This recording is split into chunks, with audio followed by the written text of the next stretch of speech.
So first, thank you, thank you, thank you. I'm very glad to be here. No, thank you for having me. Maria, first, I would like to know, I have some questions for you. We have 40 minutes. I'm going to ask you some chronological things and just to put Brazilian audience in the conversation. So my first question to you is, why did you decide to found Rappler, an independent media organization? So by the time we did this in 2012, I'd been a journalist, for decades, for maybe 3 decades already, coming close, right? And I had been a broadcast journalist. I'd spent almost 2 decades with CNN. I had come home. I headed the largest broadcasting news organization here. And I felt like it was actually easier to create something from scratch than to try to pivot a traditional news organization because of legacy processes and the hardest part, which is culture. So Rappler was really our experiment to see what happens when you fuse journalism with technology to build community. The elevator pitch of Rappler is that we build communities of action. The food we feed the communities is journalism. And, we had a theory of change. The real goal here was we felt that technology was such a massive game changer and that it could be harnessed. I drank the Kool-Aid. It was social media for social good, social media for social change. I had hoped that technology could help our country jumpstart development by helping build institutions bottom up. That was the goal, and it worked from 2012 to 2016. Great. I read some numbers that are very impressive. Rappler was founded with a small team of 12 young reporters and developers, and was the first of its kind in the Philippines. Now you have more than 100 journalists. Those are very impressive numbers, and for the media industry, which is in crisis all over the world. What explains this amazing growth, even in this scenario that you were in? Yeah, so I think, and this is where, so I wear 3 hats, right? I was an investigative journalist. I run our business. And then the third part is I head the building of our tech. And I think that is the intersection of so much change. On our business, we knew when we started in 2012 that the business model of the internet, of news organizations, was fundamentally flawed. And we moved away from CPCs and CPMs because it devalues journalism. And what we did at the beginning was to create a founding advertising model. And then we did native advertising. And that only lasted for a period of time until we came under attack. And when we came under attack, one of the things I think you would know, right, is that from maybe 2015, 2016, news organizations globally were forced to diversify. You have to diversify your revenue stream. And in 2018, the government tried to shut us down. So January 2018, they handed us a notice trying to revoke our license to operate. We fought it frontally. We held a press conference and we fought it in court, and we never shut down, right? But what it did do is send a signal to our advertisers. And within 4 months, by April 2018, we lost 49% of our revenue. So that could have been the death of Rappler. It would have been a war of attrition. It was the way power was going to try to control us. They made calls to advertisers and we were kryptonite. But what it did, and this is where you have to look at everything, every crisis is an opportunity.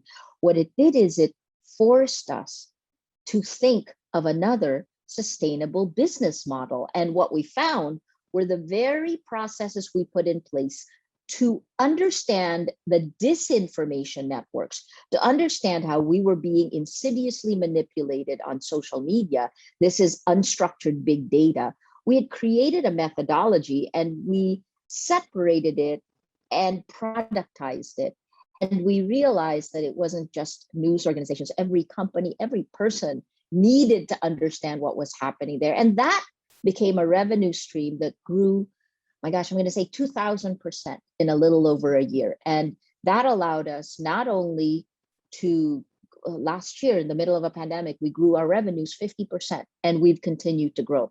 The reason I don't want to get, I've really artificially held the growth of Rappler to less than 150 people. And that is because that's Dunbar's number. Like I feel like the minute you get beyond that, you're going to need to add a layer of mid-level management. And what made Rappler strong was that we had the processes of a corporate news organization, because we used to run the largest news organization in the Philippines, but at the same time, we had the agility of a startup, which we were. So I think that's part of it, is that this is such a time of dynamic change that as an entrepreneur, leading any organization, the first thing that you're going to run up into is how are you going to use technology?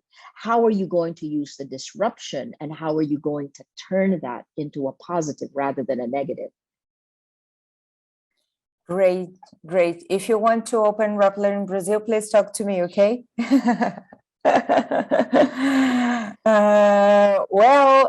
Talking about technology, one of your reportages effort was to illustrate and to reveal the dark side of social media and how it helps politics to manipulate the truth and power and everything. Nowadays, some years after that, and facing everything we see in Brazil, United States, and in the Philippines, how do you see the posture, role, and responsibility of big techs in this democracy crisis we are experiencing? A lot of the problems that we are feeling in your country, my country, have been the abdication of responsibility of these tech platforms to actually police the public sphere, right? What happened, I think, around 2014 is that news organizations, journalists were the gatekeepers into the public sphere. We're legally accountable, we're morally accountable. We went into journalism knowing that there is a standards and ethics manual. When do you hear these words applied to tech? Standards and ethics and the mission of journalism, right? So we knew we needed to protect the public sphere. A news organization has a separate editorial team that doesn't touch the business. The business is run by a publisher, right? When tech took over, and that would have been around 2014, we saw the impact in the Ukraine. The Russian military doctrine actually includes information warfare, information operations. So it's always been part of the Russian military doctrine. And when we saw divergent versions of reality in the Ukraine, that was a bad signal. We saw it with the election of Modi in India. In Indonesia, Joko Widodo almost lost the presidential election to the former son-in-law of President Suharto, who had been in power for 32 years. So we already knew by 2014 something massive was happening, right? Other industries had been disrupted. Airbnb, Spotify, I mean, everything. But when it went into the information ecosystem, what I think the tech platforms never realized is that the minute they disrupted news, journalists who protect the facts, they disrupted the foundation of power in every country, of geopolitical power, of power balance. And what happened was we began to see, starting in 2015. So 2014 was the Ukraine, 2015 was when instant articles happened on Facebook. And we all news organizations went into Facebook, into instant articles, but we didn't realize that the algorithms weren't changed, that the very same algorithms to talk about the gossip that you heard or the salacious joke, these things were what was now powering the distribution of news. So what happened? When Facebook became the world's largest distributor of news, that is what it is today, the news that we meticulously put together is now distributed by a platform whose algorithms actually prioritize, and this is based on research, It prioritizes the spread of lies laced with anger and hate faster and further than facts, because facts are really boring. And, we spend our entire career as journalists to try to learn to tell interesting stories that will keep your attention and make you care, right? We need to care about the world. So without facts, when lies actually spread faster, that means you're getting lies and you don't even realize it, especially when you include information operations, geopolitical power play, because power then went in and exploited the micro-targeting that marketers use for political power. What that means now is that facts have become debatable. If you don't have facts, you can't have truth. You can't have trust. Without trust in the room, nothing is possible. Without these, you can't have democracy. You can't have a shared reality, which means, human beings are not going to be able to solve any of the existential problems that we're facing today. So this is the core problem. It really is the kind of the A/B tested ways that our emotions have been manipulated, have allowed cheap armies on social media to roll back democracy in 81 countries around the world. That number 81 includes your country and mine, and that comes from Oxford University's Computational Propaganda Research Project. Okay. And talking about those attacks, especially, of course, the ones that you received, well, I read that you received 500,000 online attacks from Rodrigo Duerte's supporters, and since Rappler was founded. What are the main messages of these attacks, and did any of them really scare you or your family? So the study you referenced is the International Center for Journalists and UNESCO, working with the University of Sheffield and our researchers. What they did was, from 2016 until today, they were able to pull together almost 500,000 social media attacks, both on Facebook and Twitter. And I mean, look, you have gone through, women journalists in Brazil have gone through this. And I know that some of your investigative journalists have actually, I think Patricia had written a book about it, right? So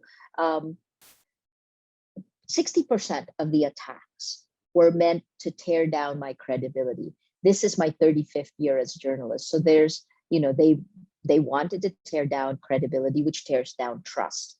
The minute you tear down the credibility of a journalist, when that journalist asks a question or does an expose looking at corruption, right? Things that are, it's torn down, right? So credibility is the beginning. So 60% was meant to tear down my credibility.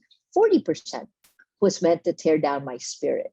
And what I mean by that is they're sexist, misogynistic attacks. They tried to look for any weakness that they could see. I think I've been called every animal you can think of. I was getting as many as 90 hate messages an hour. And it's dehumanizing. The last time I share a lawyer with the family of Daphne Caruana Galizia in Malta. And when they saw some of the attacks that I'd gotten, they said that she had gotten it right before the car bomb killed her.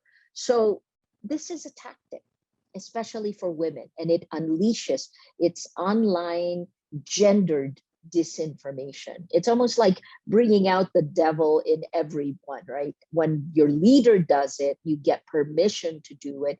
And when the algorithms spread it, here's the rub. Only the target sees all the attacks. So most everyone will see bits and pieces, but they won't know why you're upset. So, how did I react? At the beginning, I was bewildered, but then I think what anchored me was that I began to study it, because it's information warfare. And the end goal of these attacks is to actually shut you up, right? So I knew they wanted to pound me to silence. That's the first. The second part is it was a manufactured consensus. They wanted to make everyone else feel that I didn't have credibility. And then the third thing that these kinds of information operations do is it seeds a meta narrative that replaces reality. In my case, the meta narrative was journalist equals criminal, because it almost acts like fertilizer, this bottom up attacks on social media. The first time someone hears it, the second time, third time, the 1000th time they hear it, they start thinking like it's still the old world, that, well, where there's smoke, there's fire, and your credibility gets torn down. So fighting that required really studying it and then exposing it. And in 2016, I think we were among the first to really look at how Facebook algorithms impact democracy. We looked at weaponizing, how the internet was weaponized. And you see it now, right? We have an election coming up and we've just come under attack again. And it's pretty much a disinformation network we had already exposed in 2019. This is the Marcos disinformation networks. The son of our former dictator is now running for president. And when we exposed it, what was it doing? It was slowly chipping away at history and changing it in plain sight, right? So Marcos is no longer a dictator. He was our nation's greatest leader. I mean, all sorts of things like this. Of course, this isn't true, but this is the problem with social media's design. Yeah. And how do you deal personally with this? Did you? Yeah, I forgot that part of your question. How do I deal? So I wasn't alone in the sense that you feel the attacks, right? And your end goal is to act. I guess for me, what I did was I tried to understand it, but I was more worried for our young reporters. I had a young reporter, Pia Ranada. She was, I think, 25 when President Duterte bullied her. Literally, he's towered over her and tried to bully her. And, we have a team, about 100 people, but our social media team are young. Our median age is 23 years old, and we're 63% women. So in 2016, when all the attacks, it was like you turned a switch on. And when all the attacks began, I offered counseling to our team, but then we realized that the counselors had never dealt with computational propaganda. And so we asked DART to come in and help train our counselors. And this is still, it dovetailed because, of course, with the pandemic, we're online, we're all working, and people need help in something like that. I think at least this generation understands, right? Mental health is something you need to. So we offered counseling. And then the other part that we did is the online violence doesn't stay online. You look at all the other terrorist attacks much earlier on, they were radicalized online and then they carried out a terrorist attack. So I wasn't going to take that risk. We increased security in our offices. And as the attacks against me increased, then I needed to also deal with security. So, there is a direct line between what happens in social media and how reality has changed. Talking about another kind of attack, since Rappler was launched, you have had to post bail 10 times to stay out of jail in response to a string of lawsuits accusing you of everything from defamation to tax evasion. What makes you go forward?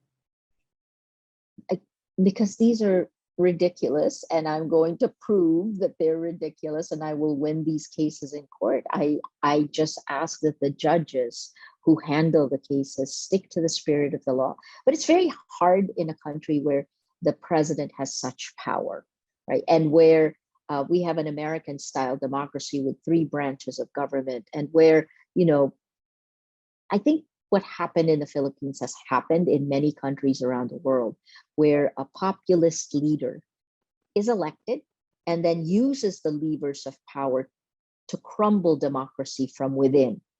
And now we're coming out. I mean, look, I think our institutions crumbled within 6 months of this new administration, and now it is in the last legs. It's in the 5th of a 6-year term. So we're getting ready for elections, and slowly you are starting to see voices. Opposition senators doing corruption hearings. Finally, you're seeing more exposés coming out. free press that has been intimidated or chilled at the very least, because there are repercussions, right? I guess I've never, in less than 2 years, the Philippine government filed 10 arrest warrants against me. Again, an experience I would never want to repeat. But I guess what I learned also is that I believe in my values. My values have been tested. I know who I am, and that journalism is even more important today than it ever has been. And that's not to say I didn't really answer your question. Look, there are moments of fear. Of course there are. There always are. I mean, I'm not a robot, and I'm not alone is the other part, right? The first is, that there are four of us in Rappler co-founders. There are four co-founders. We're all women.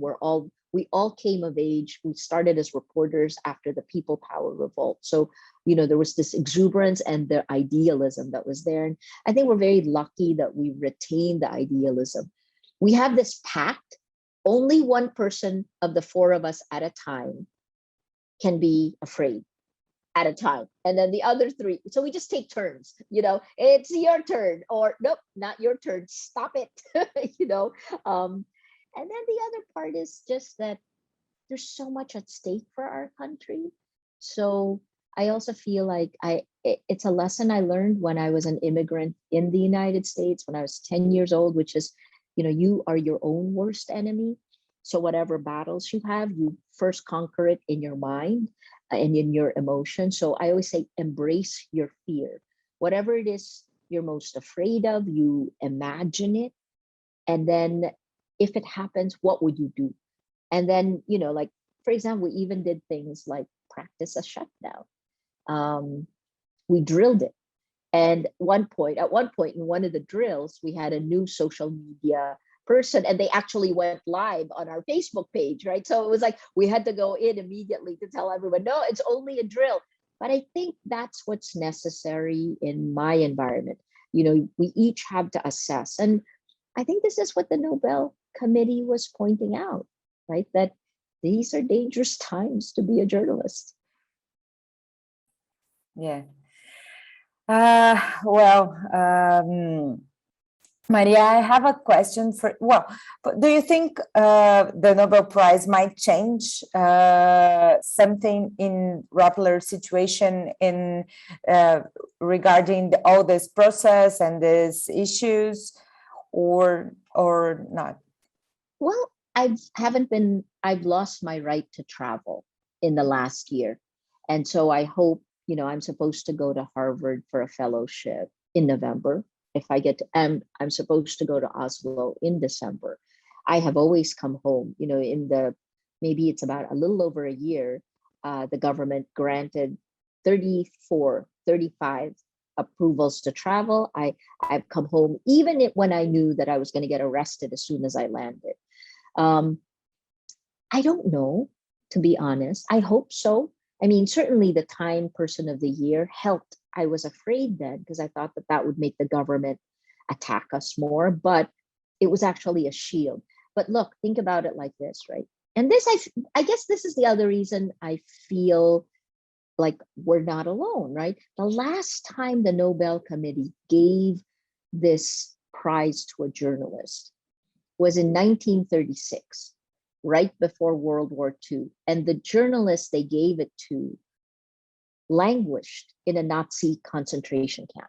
And, he never got to accept his prize. And that was when Germany decided to create its own Nobel, right? So I guess this is it. The Nobel Committee is saying that these times, that freedom of expression is as under threat as that time right before World War II.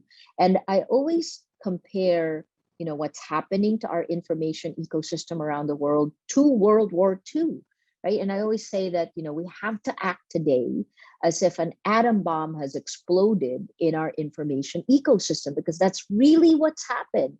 It's just far more insidious than Hiroshima because it hasn't left dead bodies, but yet, think about it. How many people died in genocide in Myanmar? How many people have died in the Philippines? We don't even know how many have died in the drug war, right? And that can go. Ethiopia, I think it's happening right now.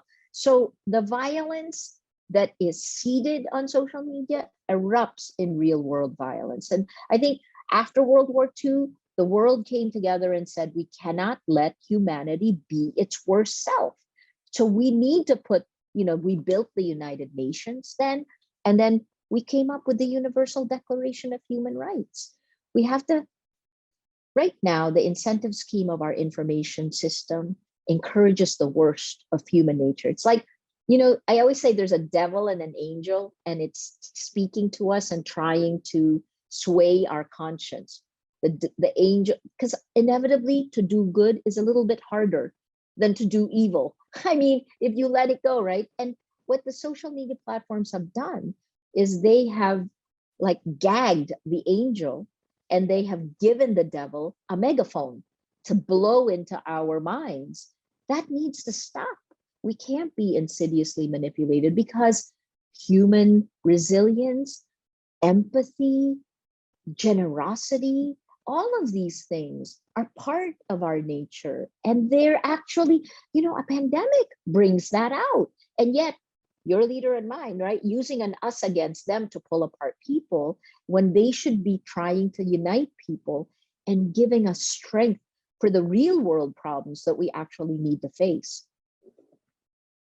I actually have a question for you about it. I asked Luisa Trajano, I don't know if you know her, she is the most important businesswoman in Brazil, a very important leader, to ask you a question. And she would like to congratulate you. And she says that you represent not just journalists, but all women that fight for truth and democracy. So she asks you, as a Nobel Prize, how do you think we can reduce the polarization? What we can do to unite people now? And it's incredible, women are the ones asking that, right? So I think let's talk gender, right? In the Philippines, in the data that we have, women are attacked at least 10 times more than men. And when we have a sexist president at best, misogynistic at worst. So the steps forward that we've had, we've been pushed back. So the question of how do we unite everybody? How do we get inclusive leadership, right? Especially, and it's not just the social media platforms, it's also because the information operations that are targeting us are, let me talk about America. I'll talk about the Philippines as well. I don't know about Brazil enough, but in America, what they're targeting are fissure lines in society, and they are based on identity. So again, it inevitably, Black Lives Matter, the information operations were targeting both sides. It wasn't about making anyone believe anything. It was about tearing them apart. And when you break trust, you tear everything apart, because nothing is possible without trust. So how do you bring people, how do we get inclusive leadership when the algorithms that deliver the news are actually giving priority to polarizing, creating filter bubbles, right? That's the way. So I think the first is we got to fix the tech. And this is part of the reason, in 2016, I said, give them a chance. I thought they were like journalists, that it would be enlightened self-interest to self-regulate. Well, they had the chance, and they abdicated responsibility, and worse, they denied that they actually were, they denied any responsibility, even until today, I think. So that's the first, regulations. And we will see that from UK has an online harms bill, the EU has a democracy action plan, the United States is looking at Section 230. But what does that mean for countries like us, where, that means we don't really have a seat at the table, and whatever happens there for these American companies will be handled by that. So that's what I'm trying to do, is to get a seat at the table so that we can protect women. We can protect, like, the other part is that countries in the global south bear the worst of what these algorithms do, because our institutions are weaker. We can't withstand it. And America barely did, right? So that's the first. The second is, and this is a problem of opposition in leaders in countries where a kind of toxic masculinity has built an authoritarian populist leader. And I think for the opposition politicians, women politicians have done well against the virus. But for opposition politicians, they must come up with as compelling reasons of leadership. Because we do know, in the old days before social media, the hardest part for a leader to do was to bring everyone to the table. And yet that was what they spent their lives learning to do, right? All your skills were to do that. And now, how is it sustainable that you tear social fabric apart? It's just not sustainable. So that's the second. And I guess the third part, and this goes to power and money. When I received the UNESCO award for freedom of the press, the Guillermo Cano World Press Freedom Prize this year, I actually addressed it to power and money. Because part of the reason why we are splintered like this, and even now, part of the reason after the pandemic happened, the lockdown happened, the rich have gotten richer, the poor have gotten poorer. And I think that goes back to power and money, right? As we're demanding the tech platforms to stop being so greedy, because they're manipulating our biology to the point that it's an existential moment for democracy and for humanity, power and money needs to also come in. In my countries in Southeast Asia, what I saw was that these people power movements, they simmer, but it doesn't actually tip until power and money weighs in. So in the Philippines in 1986, people power happened. In 1983, Benigno Aquino was assassinated, and his body was paraded through Manila streets. It took 3 years before students came out on the streets, but all of these protests didn't really do much until a kind of, a matriarch who was part of an elite family joined the protest. When power and money came in, it was a tipping point. I think that's the other part, right? I always say silence is complicity, because in your country, in my country, there are costs to standing up to our presidents. They're vindictive. And if you run a business, even more vindictive. But if you don't, it could get worse. So silence is complicity. Maria, thank you very much for this conversation. I got emotional a lot of times. And so I just can thank you for these moments, for your insights. We are very glad to have you in Vogue Brazil. And I hope, Good luck. thank you.